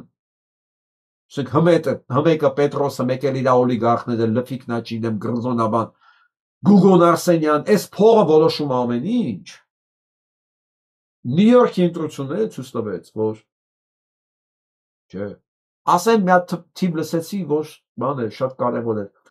երիտասարդ ընտրողների 75%-ը տվել այստեղ։ Հենց այդ տոկոսն է 75%-ը, որ CNN ու BBC չի լսում։ Ինքը նոր սերունդն է։ Ես որ միշտ ասում եմ, փոխվել է շիֆտը, սերունդը փոխվել է, մեդիա ռեսուրսները փոխվել են, ազդեցության լծակները փոխվել է, եւ արդեն այն դասական ազդեցության բաները չի անցնում։ Սրանք վախեցնում էին բառացի։ Ոնց որ Նիկոլն է վախեցնում։ Փաստորեն վախնել չազդեց։ Եթե վախնել չի ազդում, փողնել չի ազդում, բա ի՞նչն է օգնելու Փաշինյան Նիկոլին։ Ինչը։ Սրանք ամեն ինչ փորձեցին, վախը փորձեցին ու ամենամեծ փողերը մեդիան, ամեն ինչը ծառայում էր Թրամփին։ Այստեղ այս ժպիտով ինքը մամեդականը կինել սիրիացի։ Ընդամենը 5 տարի առաջ է դարձել քաղաքացի։ Տարիքն 34 տարեկան։ 5 տարի առաջ է դարձել Ամերիկայի Միացյալ Նահանգների քաղաքացի։ Հայրը դիսիդենտ է, քաղաքական լուրջ գործիչ է հայրը։ Աֆրիկան արդեն Գուենա ինչ որ տենց մի խոսքով կասկի մի երկրում է ինքը քաղաքական դրդապատճառներով դատապարտված է։ Մայրը դերասանուհի։ Մի խոսքով ինչ եմ ուզում ասեմ։ Փոխվում աշխարհը։ Ես որ միշտ ասում եմ, որ հին աշխարհը այս Թրամփա, Պուտինը, ասենց Լուկաշենկոյա, Սերժիկա խառը սրանք գնում են, Նետանյահուն բան գնում են, ու այս տակի նոր եկող սերունդը ուրիշ պատճառներ ունի, ուրիշ մոտիվացիաներ ունի, ուրիշ բաներ է փնտրում, ուրիշ մեսիջներ է փնտրում։ Հիմա մեր ընտրությունների ժամանակ ով կարողացավ այդ մեսիջները հստակ տալ, հստակ երիտասարդները իրենց էլ ընտրելու են։ Ու չմոռանանք, որ մեր ընտրական բանում ամենաշատ տոկոսը հենց երիտասարդներն են։ Այսինքն ցանկացած տեղ ամենաշատ ձայները բաժին անկնում երիտասարդներին։ Եվ դա շատ վճռական հանգամանք է դա։ Փաշինյան Նիկոլին հավատում են երևի այն անհույս 80 պլյուսները։ Դե կարող է մի քանի վասկան խելապակաս լինի, ասենք երիտասարդների մեջ, համեմատաբար մի քիչ երիտասարդների մեջ։ Բայց հիմնական մասը դրանք ուրիշ ինֆորմացիա սպառող են, նրանք հմեկ չեն նայում։ Չեն նայում։ Իրանք իրանց ինֆորմացիոն աղբյուրներն ունեն, իրենք իրանց նախընտրություններ ունեն, որ ասում են երիտասարդները անհոգ են, Երևանում քաղաքականությունով չեն զբաղվում, իսկ պետք է ասեմ, այդ երիտասարդները Նյու Յորքում էլ քաղաքականությամբ չեն զբաղվում։ Իրանք իրենց դասերն է, աշխատանքն է, բիզնեսն է, իրենց փաբերն է, իրենց դիսկոտեկաներն է, իրենց մի խոսքով։ Ամեն ինչ իրենք երիտասարդն ու երիտասարդն է։ Բոլոր տեղեր։ Եվ դες հատուկ քաղաքականացված շեր երիտասարդների, որ գնացին քաղաքական բարձր գիտակցությամբ ընտրեցին մեկին, չէ, ուղղակի այն ինչ որ կար, սա ապտակներ Իսրայելի պատերազմին, ապտակներ Թրամփի քաղաքականությանը, սա ապտակներ թարս այս կարգի ուժեղ, սա պետք է տենց էլ լիներ, եւ սա իմ համար շատ կանխատեսել էր։ Նույնը կանխատեսում Հայաստանում։ Որտեղ ցանկացած երիտասարդի համար, որ հիմա նայում է այս լեքսիկոնը, այս դեմքերը, հա, այս հիմարությունները, որ նայում է, լսում է, հասկանում եք, այս ինքը սա արդեն անցած, սրանք մեռել են, բայց իրաց չեն ասում, որ այս տնամալությունը չընկնի, սրանք չեն հասկանում, որ սա չի աշխատելու, ինչպես չաշխատեց Նյու Յորքում, որ այս երիտասարդները արդեն տենում են, այդ բոլոր տեխնացուները հերթով պիտի դատվեն, ստե Նյու Յորքում, բոլորը կոռումպացված են, բոլորի վրա քրեական գործ կա, այսօրվա հենց գործող քաղաքապետից սկսած, այն որ թուրքերի հետ տալիք առնելիքների մեջ էր, Էրիկ Ադամսը, այդ սևամորթը, դրանից սկսած մինչև նախկիները, բոլորը կոռուպցիա գործելով դեն քրեական գործ կա։ Երիտասարդը դա չի ընտրում, երիտասարդը նոր իրեն մոտ, իրեն ընկալելի դեմք է ման գալիս։ Հիմա եթե Հայաստանի իրականության մեջ ընտրության ժամանակ այդ դեմքը խարիզմատիկ երիտասարդների համար հասանելի, ոչ ամբիցիոզ բայց գրագետ, շատ կարևոր է, գրագետ պետք է լինի մարդ, բայց ինքը պետք է նաև հասանելի լինի, ինքը ընկալելի պետք է լինի երիտասարդ դեմալ, ոչ ամբիցիոզ։ Ես չեմ ասում Նիկոլի նման դիշով կա, չէ, Նիկոլը դիշով կա է, Զորան Մամդանի ինքը շատ կրեատիվ մարդ է, իրա շփվելը, իրա քաղաքական գրագիտությունը, հաստակությունը շատ հասանելի եւ ընկալելի մարդ է։ Հիմա տնտեսականը ինչ կանի, քաղաքականությունը ոնց կվերանայի Նյու Յորքում, սա կտեսնենք ապագայում, բայց ինքը այս կերպարով, այս գեղեցիկ կնոջով, այս իր մատչելիությամբ, հստակության մտքի, հա, որ այսօր ոչ մի բան չունի, ոչ մի սեփականություն չունի, ոչ ավտո ունի, ոչ սեփական տուն ունի, ոչ բացի աշխատավարձից, որ ինքը տարեկան ստանում է, ոչ մի բան չունի։ Ընդդեմ Նյու Յորքի քաղաքապետ։ Նյու Յորքը Ամերիկայի Միացյալ Նահանգների ամենամեծ քաղաքն է։ Նյու Յորքում ապրում էր հրեական ամենամեծ համայնքը։ Նյու Յորքը ընդհանրապես հրեական քաղաք է։ Բոլոր մեծ կորպորացիաները, որոնք սնում են հրեական լոբինգը, հենց Նյու Յորքում են, ուտեղ ինքը հաղթեց։ Շատերն ասում են, հեսա փախնելու են ժողովուրդը։ Ես երկու բան ունեմ, պարտնյոր, որոնք ինձ ասել են, եթե սա ընտրվեց, մենք մեր ամբողջ ինչ ունենք, այդ հիմնարկները տաները, վաճառում ենք ու գնանք, ասի հոյակապա, ես ձեզ կզանգեմ հենց ընտրությունների հաջորդ օրը։ Այսօր զանգել եմ, երեկ չզանգեցի, խնայեցի, ասի թող չհանգստանա, այսօր զանգել եմ, ասի հա, ինչ կարծիք եք, որոշել եք արդեն վաճառել։ Գիտեք ինչն է պատասխանը։ Չէ։ Մի քիչ կսպասենք, որովհետև, լսեք, կարծում ենք, որ սև PR-ը եւ վախը շատ է տարածված մեդիայի կողմից։ Մենք մի քիչ կսպասենք։ Սա այնց համար, որոնք ասում են, սա մեծ բիզնեսը գնալու է, մեծ բիզնեսը Նյու Յորքից ոչ մի տեղ չի գնա, որովհետև մեծ բիզնեսի տեղը Նյու Յորքն է։ Իսկ որ իմ գոլեգաների հետ էի խոսում ես երեք, որոնք արդեն 20-30 տարի հենց այդ ամբողջ Նյու Յորքի real estate-ի մեջ են, թոփեր են։ Ասի Նյու Յորքում ոչ մի բան չի փոխվում։ Չի փոխվում, եթե մեկն էլ գնա դրա տեղը 10 հոգի է գալիս։ Էս են քաղաքն է, հա, որտեղ եթե միլիարդատերին առաջարկում են, ասում են դու ավելի լավ միջավայր ես ունենալու, 1% ավելի հատ պետք է մուծես, բայց դա դիմացը բան են առաջարկում, հա, անվտանգություն կամ ավելի լավ միջավայր, ինքը էդի տվող է, որտեղ ինքը չգիտի նույնիսկ ինչքան ինքը փող ունի։ Իսկ Նյու Յորքում այս կարգի մարդիկ ամբողջ մանհետանն է։ 35,000 միլիոնատեր ապրում, 35,000, դրանց համար 1% ավել հարկը, որ էսի պատկաստումը մցնի, ով տարեկան եկամուտը $1 միլիոն ավել է, այդ 1%-ն է, $10,000, իրանք չեն էլ նկատի էդին, իրենց չեն էլ նկատի, որտեղ իրանք ասեն գոդին է $10,000, դրա համար գնան Նյու Յորքից, ով էս վախերով պատում են մարդկանց, ոչ ընտրեք, Նյու Յորք եկը դատարկեք, սրանք վախերն են, որոնք չաշխատեց ուղղակի։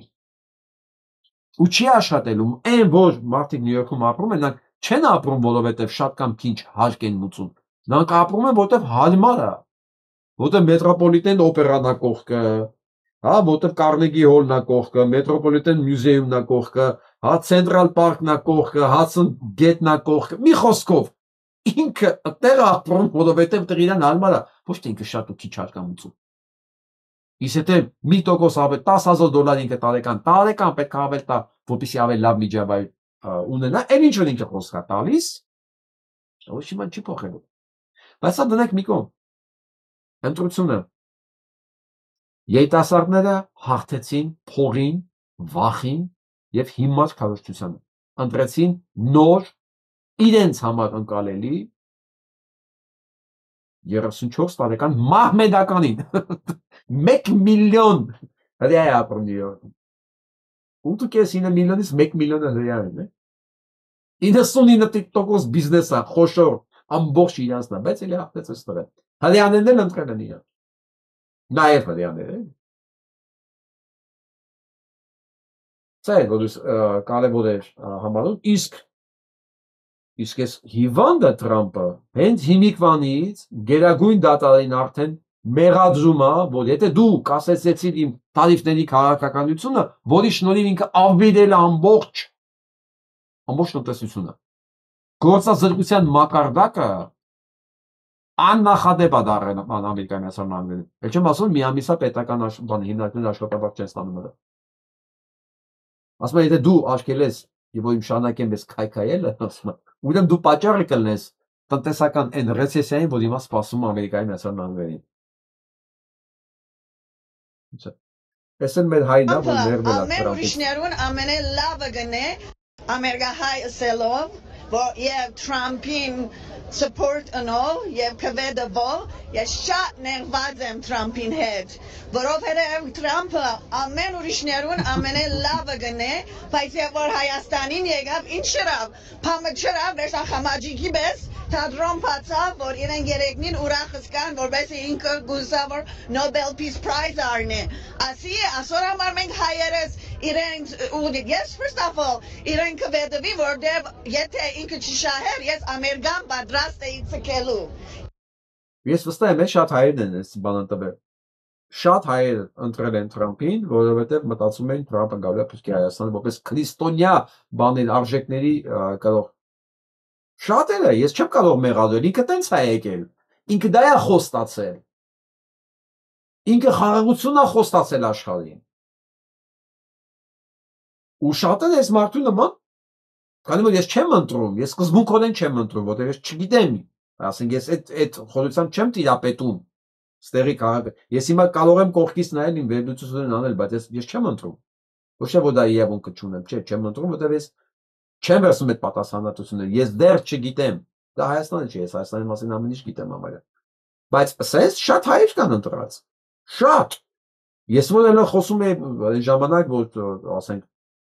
որ Բայդեն ամեն դեպքում Հայաստանը պահում է, ինձ ասում են դու բան ես, դեմոկրատ ես, երբ որ քննադատում էի Բայդենին, ինձ ասում են դու ֆաշիստ ես, ինչ ասել են ինձ, սա մեր հերթական խաբված հայերից մեկն է, Թրամփից ներված Կելինես իրապես կեղտոտ մարդ չկա, մենակ իր անձնականի մասին է ինքը մտածում, իրան չեմ ընտրելու, խորհուրդ կտամ բոլորին, որ ոչ ոք իրան չընտրի, այդքան Այս 7 տարիների ընթացքում իրենց նախընտրական ծրագրից ինչ-որ բան արել են, որի մասին ոչ մի բան, բացարձակ ոչ մի բան։ Ստեք Երևանում ընդունել Էրդողանին եւ Ալիևին։ Ոչ, ինչու՞։ Իսկ նո պարզ է պատճառները։ Հայաստանի ղեկավարությունը հրավիրել է նրանց մասնակցելու Երևանում։ Ղեկավարությունը արդեն այնքան սխալներ արել հերթականն է, էլ չենք զարմանում, շատ վատ է, բայց էլ չենք զարմանում սխալների վրա, վատ արարքների վրա, այլ որ լավ ինչ-որ գործողություն ճիշտ անեն, հզորացնել երկիրը կզարմանանք։ Ստեք Երևանում ընդունել Էրդողանին եւ Ալիևին։ Ոչ։ Ես հատուկ դրեցի որ Էրդողանն ու Ալիևն էլ լսեն, ու իրանք իհարկե իրանք առանց էսի լսելու էլ գիտեն, չէ՞ որ հետևում են այս հարցումներին, իրանք էլ իրենց հարցումներն ունեն։ Դրա համար էլ Ալիևն ասում, ես ուզում եմ հայ ժողովրդի հետ ունենամ այդ համաձայնությունը։ Հասկացա, որ չի լինի, հիմա ուզում է դեմոգրաֆիան փոխի։ 500,000 ադրբեջանցի լցնի Հայաստանում, Հայաստանից ինչ կմնա։ 500,000 որ ադրբեջանցի լցվեց Հայաստանում, Հայաստանում ինչ կմնա։ 2 տարի հետո իրանք ավելի շատ ընտրող են ունենալու, քան եթե այդքան էլ Հայաստանն էլ դիմանա է։ Հասկանալով, որ հայերի հետ ոչ մի պայմանավորվելու տարբերակ չկա, մնում է հայերին ուղղակի մեջտեղից անել։ Այն ինչ որ Նիկոլ Փաշինյանը ուզում է իրականացնի։ Ներկայացկով ինչու Աննա Հակոբյանը սկսել չինական փիլիսոփայությունից մեջբերումներ որովհետև ինքը խելք չունի ռուսկի հայերն է, չգիտի որ մնա չիներեն է խոսա։ Անում է, էլի անում ինքը ցույց տա իր պրեսիոնը բարձր ենք այդքան գրագետը, որ գրագետ լիներ, մեր վիճակը սենց չէր լինի։ Մեր երեխեքի հետ այս ապրելակերպով չենք ապրել, ոնց որ իրանք են թույլ տալիս, բայց գիտեմ չեք էլ նկարման անելու, ցույց տալու համենայն դեպս եւ իրան, եւ իր մարդուն, եւ իր կառավարությանը բոլորին երկու չէ, 0 էլ ափսոս, որտեղ 0-ի կողքը մի հատ թիվ դնես, մի հատ մեծ կարգին թիվ է ստացվում։ Շատ շնորհակալ եմ, որ գոյ եթե հասցնեք։ Միևնույնն է նրանց համար մեկը, նրանք պետք է անեն։ Ինչ ուզում անենք, նրանք պետք է անենք։ Նախ Իրանից չի կախված, այնց վերևներից է կախված, շատ վերևներից։ Տեսնենք, բայց ժողովուրդը գոնե խելք ունենա, ժողովուրդը հասկանա, որ չի կարելի, անդունդն են գրովում, անդունդը։ Մակարդակ չկա, ոչինչ չկա, ոչ դպրոցներում, ոչ միտեղ, դաժե շնորհակալության բառը երբևիցե մեկ-մեկ օգտագործում իմ ինչ-որ առևտուրը մանշում, թե զարմացած նայում են, որտեղ մեր աննան շնորհակալություն չհայտնեց ոչ մեկից, որ նստեց այդ գահին ու այս վիճակը գցեց ժողովրդին։ Շատ շնորհակալություն։ Լավ է իսկ մտածա նայենք շատ լավն է մեկը։ Մասիսներն էլ ես դու նկարել։ Հա, ես Մասիսներն էլ ես դու նկարել։ Հա, ես եմ նկարել։ Վաղն էլ գնալու եմ Մասիսը հետևի կողմից նկարել։ Հա։ Ախր, ոնց, ախր, այս սարը Սալմանի մյուս կողմն է, ու էլ մերը չի։ Հա։ Հա ումն է։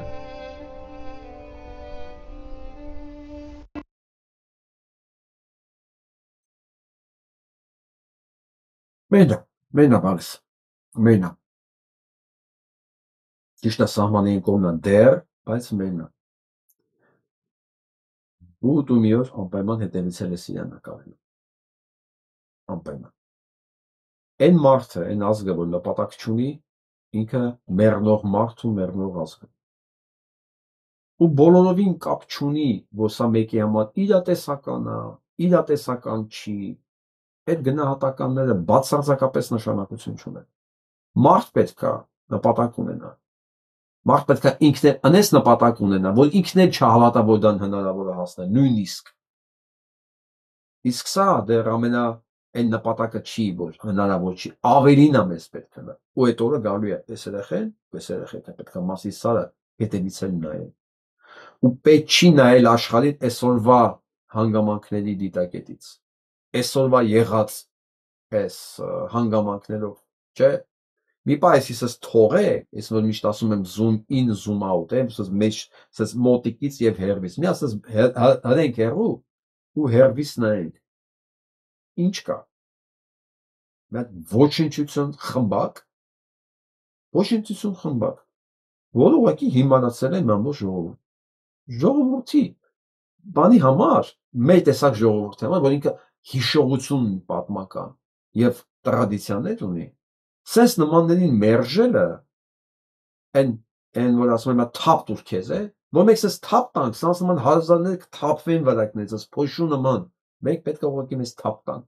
որտեղ այս երեխեքի նկատմամբ մենք պարտականություն ունենք։ Ու սա հնարավոր է։ Ես գիտեմ, որ հիմա կարող է մենք սենց խորը մթի մեջ ենք, մենք գիտենք, որ սա շատերի համար սա կարող անհնարին է թվում, բայց մի մոռացեք, լուսաբացից առաջ ամենամութն է լինում։ Ամենամութը։ Եվ երեք էր, ես որ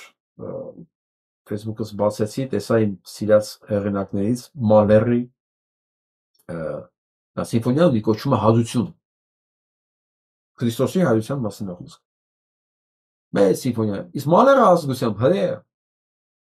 Քրիստոնեությունը ընդունել, որպեսզի պարտադրել են քրիստոնեությունը ընդունի, որպեսզի թողեն աշխատի, ասենք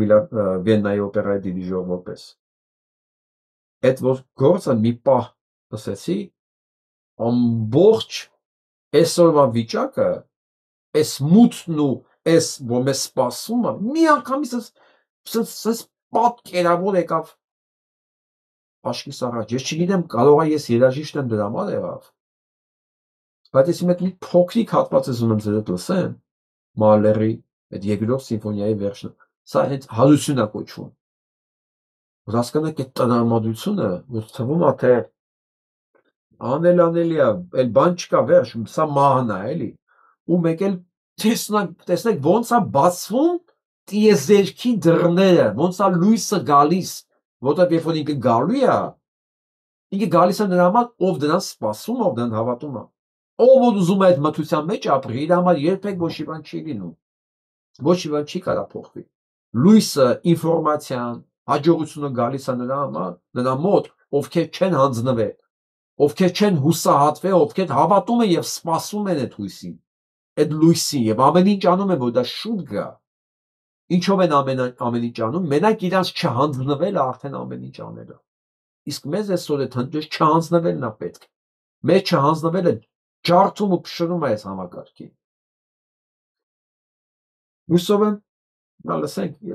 դուք գրեք, դուք ինչ եք զգում, որտեղ իմ ականջները ամեն դեպքում իմ պատկերացումները երաժիշտի է։ Եվ չեմ կարող պնդել, որ դա ձեր մոտ էլ է նույնը լինելու։ Ամեն դեպքում ես ուզում եմ ձեր կիսեմ սա։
Հուսով եմ YouTube-ը սա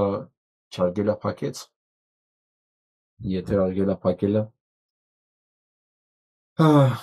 Չգիտեմ, Մալեր երկրորդ սիմֆոնիա վերջինն է սա։ Դու կարող եք ինքներդ էլ լսել։ Դիդիժոր իմ ամենասիրած դիդիժորներից մեկն է Սայմոն Ռաթել։ Մեկ-մեկ որես հարցեր եմ փնտրում, հարցերը գիտեք ոնց է գալիս, պատասխանները, հենց սենց։ Երաժշտությունով, տեքստով, ելույթով գալիս է։ Երիքա ես մի բանի մասին մտածեմ, մի ձև գալիս է, ասես կանգնում է դեմս։ Եվ Աստված դրան է ասում, ով փնտրում է գտնում է, ով ցանկանում է իրան տրվում։ Հնարավոր ամեն ինչ։ Վստահ եղեք, այս լուսաբացը բացվել է, ինչպես է բացվեց։ Այսօր համար հասկանում, բանից։